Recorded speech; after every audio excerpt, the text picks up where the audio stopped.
Desde já quero perguntar a vocês se você já tentou fugir de Deus, né? Se você já tentou fugir da presença de Deus. E nós iremos começar a partir de hoje, né, uma série no livro de Jonas, né? E nós sabemos muito bem que Jonas tentou fugir da presença de Deus. Por isso eu iniciei perguntando se você já tentou fugir em algum momento da presença de Deus. Neste momento eu convido você a abrir a sua Bíblia em Jonas. Jonas é chamado dos profetas menores. Então vamos ler Jonas capítulo 1. Jonas capítulo 1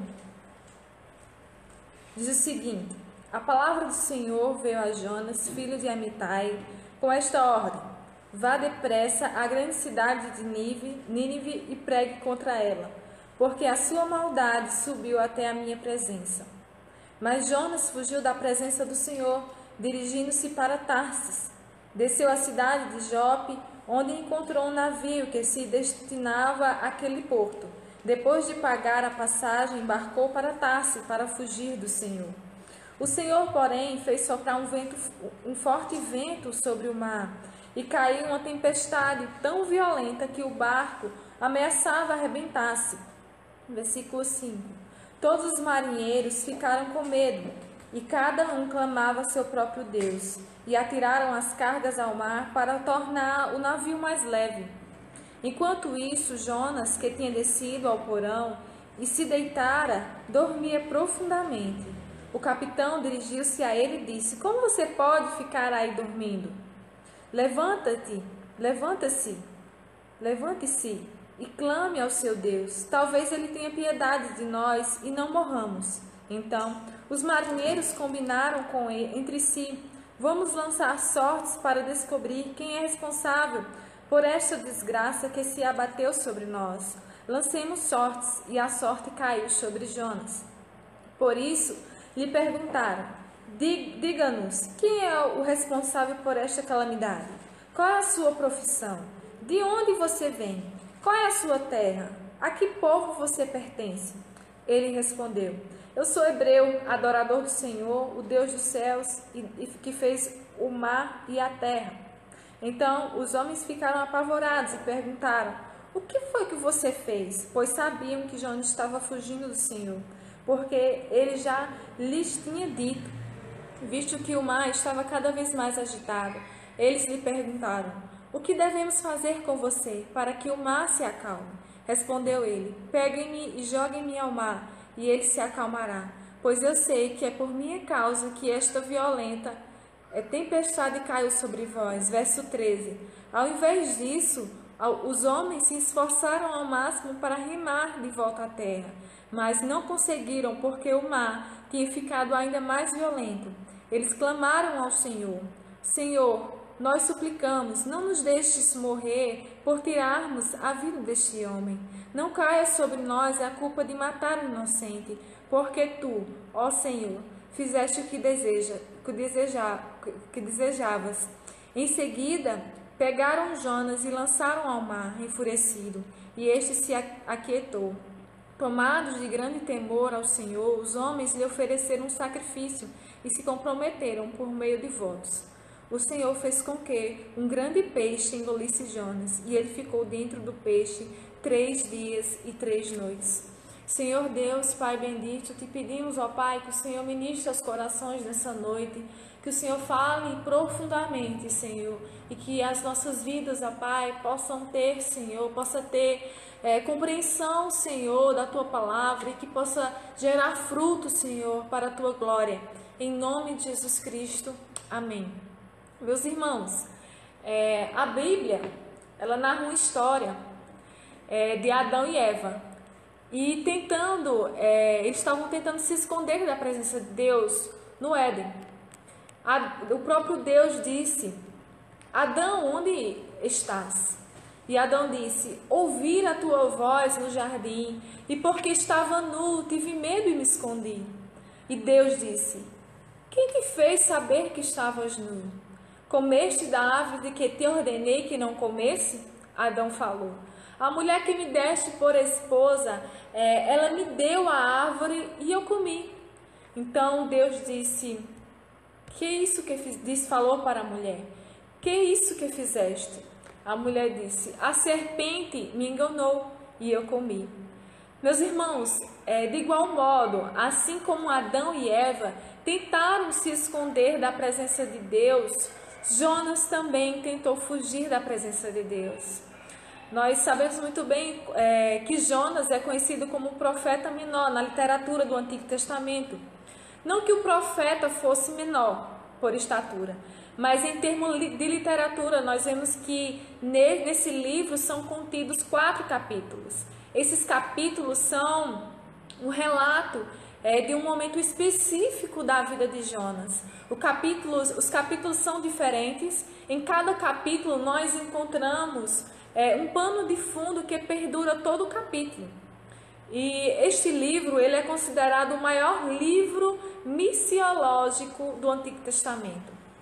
O livro de Jonas não nos apresenta uma exposição das características físicas de Jonas ou sobre sua vida pessoal, mas o que nós podemos encontrar nesse livro sobre Jonas é que ele é filho de Amitai e o significado do nome Jonas significa pomba.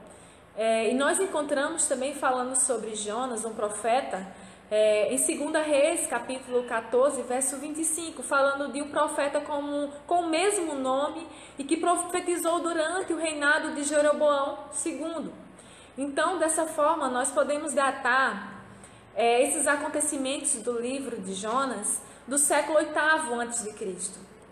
E conhecido muitas vezes por ser o profeta fujão, né? Porque quando alguém fala sobre o profeta Jonas, nós remetemos a essa situação, pois no capítulo 1 nós encontramos o profeta fugindo, mas a sua fuga não era por não querer estar em sua nação ou fugindo de alguém que lhe iria fazer mal, mas o profeta estava fugindo da presença de Deus. Jonas, meus irmãos, tinha uma mensagem a ser profetizada.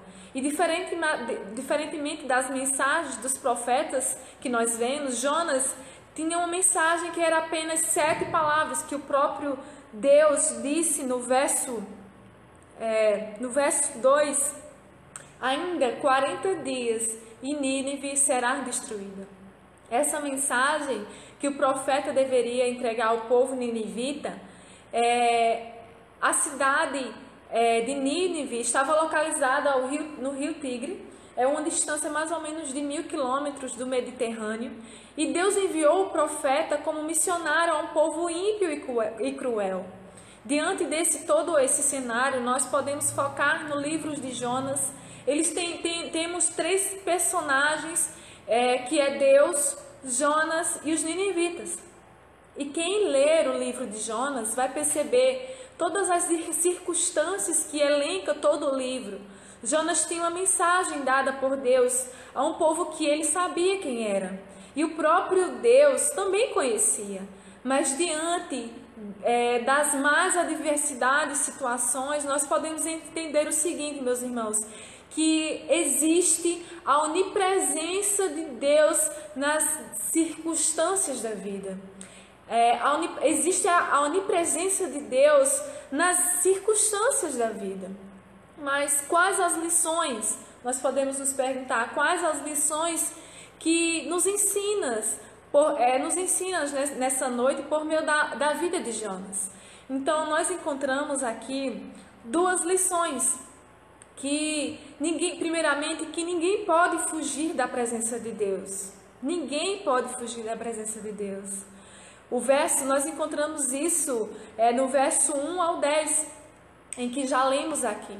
Nós podemos encontrar isso porque nós entendemos que o profeta inicialmente, recebendo uma palavra do próprio Deus, a mensagem era para que Jonas fosse à cidade de Nínive e pregasse contra ela. O motivo nós encontramos também nesses versos, onde o próprio Deus disse que a maldade dos ninivitas tinha subido até a presença de Deus. E no verso 2, E Jonas recebeu essa mensagem e o chamado para ele ir a uma cidade e pregar contra ela. Mas não era qualquer cidade, era a cidade dos ninivitas. Meus irmãos, era a pior cidade da sua época, porque era uma cidade perversa, era uma cidade violenta e rendida ao pecado. Nínive era o maior antro da maldade, violência e feitiçaria da época. E Deus, o próprio Deus, envia Jonas para pregar na região mais tenebrosa do mundo. Dessa forma, o texto nos diz que ele fugiu da presença de Deus. Jonas foi para Tarse, uma rota totalmente contrária da cidade de Nínive. O texto diz que ele foi para esta cidade para fugir do Senhor. E no verso 3 diz isso: mas Jonas fugiu da presença do Senhor, dirigindo-se para Tarse. Então, mas será, meus irmãos, que Jonas, ele poderia fugir do olhar e da ação de Deus?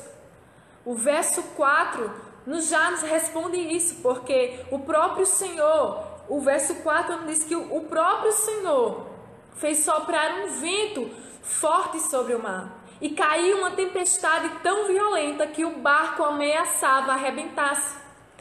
Meus irmãos, esse verso me faz lembrar o salmista Davi, que ele reconheceu muito bem que não existe lugar que nós podemos nos esconder da presença de Deus. O Salmo 139, do verso 7 ao 8, que diz, o próprio salmista disse: para onde poderei escapar do teu espírito? Para onde fugirei da tua presença? Se subir aos céus, lá estás. Se eu fizer a minha cama na sepultura, também lá estás. Se eu subir com as asas da alvorada e morar na extremidade do mar, mesmo ali a tua mão direita me guiará e me susterá. Assim também, meus irmãos, o próprio Senhor, falando ao profeta Jeremias, capítulo 23, verso 24, disse que esconder-se-á alguém em esconderijos de modo que eu não veja, diz o Senhor. Porventura não encho eu os céus e a terra, diz o Senhor. Meus irmãos, o nosso Deus é um Deus onipresente. O Deus de Jonas é um Deus onisciente, potente e onipresente. Jonas poderia até tentar escapar, mas Deus o encontraria. Jonas podia até desobedecer, porque foi isso que aconteceu. Jonas desobedeceu a Deus, mas o próprio Deus escolheu Jonas para pregar conforme a sua vontade, porque é a vontade de Deus. O desejo de Deus é que Jonas fosse para Nínive e não para Tarsis. Então, meus irmãos, diante de toda aquela agitação no mar, Jonas dorme. Jonas estava dormindo. Jonas podia até dormir, mas o Deus de Jonas não dorme, porque o salmista nos faz entender no Salmo 121, verso 4, que disse: eis que não tosquenejará, nem dormirá o guarda de Israel. Deus não dorme e nem cochila. Nós, seres humanos, nós dormimos e até cochilamos, mas Deus não. Os marinheiros, meus irmãos, continuando, eles tiraram as sortes para saber quem era o culpado de toda aquela situação. Então, eles descobriram que era Jonas. E é interessante a resposta de Jonas para os marinheiros, versículo 9. Ele respondeu: eu sou hebreu, adorador do Senhor, o Deus dos céus, que fez o mar e a terra. Jonas, meus irmãos, estava falando da superioridade do Senhor sobre todas as divindades invocadas pelos marinheiros. Porque o Deus de Jonas é o que fez a terra, é o que fez o mar, é o que criou todas as coisas. Aquele mar em que eles estavam foi feito pelo Deus de Jonas. Ao descrever isso, ao descrever o Senhor como que fez os céus e a terra, Jonas deixa claro para os marinheiros que o seu Deus é responsável por toda aquela crise, por toda aquela situação. Meus irmãos, é a presença de Deus naquele lugar, movendo as águas para que a sua vontade seja feita, a sua vontade seja executada. Os marinheiros entenderam muito bem que Jonas estava fugindo de Deus. Meus irmãos, assim como Jonas, quantas vezes tentamos fugir da presença de Deus? Há quanto tempo Deus fala aos nossos corações e às vezes nós nos fazemos que não ouvimos, ou não ouvimos, nos fazemos que não ouvimos a voz de Deus. Há quanto tempo nós deixamos de obedecer à vontade de Deus? Há quanto tempo você nega o convite para ir ouvir a palavra de Deus em alguma igreja? Há quanto tempo Deus tem lhe chamado para um novo e vivo caminho e você tem relutado? Meus irmãos, quando nós desobedecemos a Deus, a nossa vida deixa de desfrutar o melhor de Deus para as nossas vidas. Porque a vontade de Deus, ela é boa. A vontade de Deus, ela é perfeita e a vontade de Deus é agradável. Diante disso, meus irmãos, nós podemos perceber que ninguém pode fugir da presença de Deus. E que Deus está presente, ainda que as situações ao seu redor, ao nosso redor, estejam difíceis. Mas o nosso Deus, é o Deus onipresente e está conosco. E a segunda característica e a verdade que esse texto nos ensina, que primeiramente nos ensinou que ninguém pode se esconder ou fugir da presença de Deus, ninguém também pode controlar as circunstâncias, somente Deus. E isso nós encontramos no verso 11 ao 17 em que lemos. Dos versos 11 ao 17, nós vemos que a situação de Jonas só piorava. Ele reconheceu que a tempestade era sobre todos por causa dele.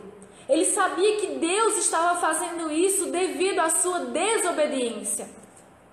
Então, o próprio Jonas disse que era para os marinheiros o lançarem ao mar. Dessa forma, eles fizeram. Jonas se entregou à própria morte em lugar de ter obedecido a Deus. Jonas não estava no controle da situação. Os marinheiros também não. O controle de tudo estava nas mãos de Deus.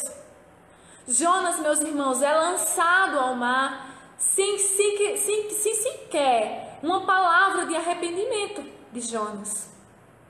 Meus irmãos, o próprio texto nos diz que foi o próprio Senhor que fez soprar um vento forte sobre o mar e caiu uma tempestade violenta, fazendo cada vez mais o mar agitado. E isso nos faz lembrar o salmista no Salmo 29, que diz que a voz do Senhor se ouve sobre as muitas águas. O Deus da glória troveja, o Senhor está sobre muitas águas. A voz do Senhor é poderosa, a voz do Senhor é cheia de majestade, a voz do Senhor quebra os cedros, sim, o Senhor quebra os cedros do Líbano. Ele faz o Líbano saltar como um bezerro, e Sirion como um filhote de boi selvagem. A voz do Senhor lança labaredas de fogo. A voz do Senhor faz tremer o deserto. O Senhor faz tremer o deserto de Cádiz. A voz do Senhor faz as costas dar à luz e desnuda as florestas. E no seu templo todos dizem glória. O Senhor está entronizado sobre o dilúvio. O Senhor se assenta como rei perpetuamente. O que o salmista está dizendo aqui é que o Senhor comanda todas as coisas. É o Senhor que controla todas as coisas e tem todas as coisas sobre o seu governo. E que todas as circunstâncias não saíram do seu controle. Certa vez, os discípulos de Jesus perguntaram, quando o mar estava agitado e Jesus Cristo estava no barco, e com seus discípulos, e vem uma agitação no mar, e Jesus está lá. E os discípulos, Jesus acalma a tempestade, e os discípulos perguntam: quem é este que o vento e o mar lhe obedecem? Ou seja, meus irmãos, o próprio Cristo, que é o próprio Deus, estava controlando e conduzindo todas as coisas e situações. É Ele que comanda todas as coisas.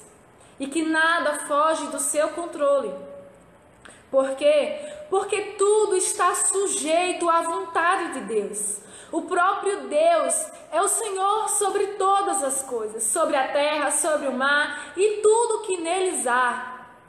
Meus irmãos, a surpresa de Jonas, para surpresa dele, ele não morreu. O próprio Senhor fez que o grande peixe o engolisse, ficando lá 3 dias e 3 noites. Nós encontramos isso no verso 17. O grande peixe, ele obedeceu a uma ordem divina, porque Deus escolheu a Jonas para uma missão, e o Senhor estava pronto a mover céus e terra para levar o profeta a cumprir a sua vontade. Ou seja, Deus não permitiu que Jonas morresse, apesar da sua desobediência. Hernandes Dias Lopes nos diz que foi Deus que enviou uma tempestade atrás de Jonas. Foi Deus quem acalmou o mar quando Jonas foi lançado para fora do navio. Foi Deus que fez com que o grande peixe tragasse Jonas e o livrasse da morte. Meus irmãos, o Deus de Jonas é o Deus das circunstâncias. É o Deus que está presente em toda e qualquer circunstância da vida. O próprio Deus age como quer. E o próprio Deus faz as situações surgirem para compreendermos que Ele é Deus. Ele é Deus. Existem, meus irmãos, muitas pessoas que acreditam que tudo é o acaso, que Deus não controla as coisas, que Deus está nos céus e que não intervém na história.